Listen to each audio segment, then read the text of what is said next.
forgotten more than I'll ever know about mandrakes. That reminds me. Did Scribner say we could borrow the book overnight? Or that we'd get detention if we had it out overnight? There's simply too much information if you ask me. Sure, it's not all necessary. Next thing you know, they'll be teaching us about muggles. Professor Howard's going to quiz us on Lumos. species next week. Can't wait to tell her I actually saw a Kelpian island over the summer.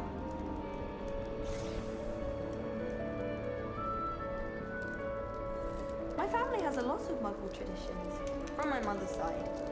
I don't mind most of them, but cooking without magic can get exhausting. This is my sister's first year at Hogwarts.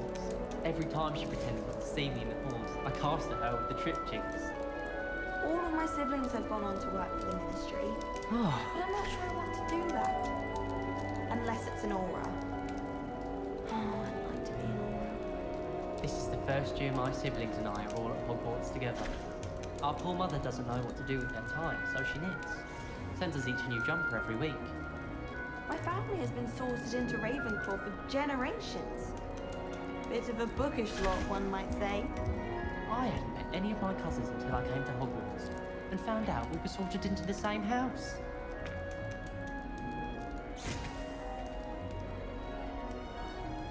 It's good black children are too young to attend Hogwarts. Whoever decided to make Professor Black headmaster of Hogwarts must have been the victim of a flock of whoopers. Out of their mind. Professor Black glanced at me the other day in the Great Hall. I spit out my breakfast. Not sure it sent the right message. I doubt there's ever been a headmaster as hated as Black.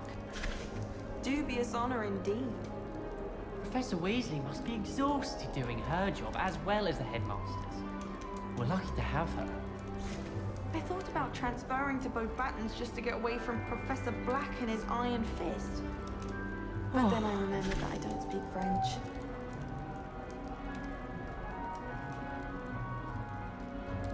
Wonder how Sharp injured his leg. I'd wager it was something to do with his time as an aura. I wonder if you learn different things about astronomy at Ouagadougou. Although I can't see anyone being as passionate about it as Sharp. I don't mind saying that I find it hard to comprehend that Black has a wife. What sort of witch would take that man's hand in marriage? I suppose on the other hand it means his hope for us lot. Defense against the dark arts can be intimidating, but Professor Hecat actually makes it seem manageable.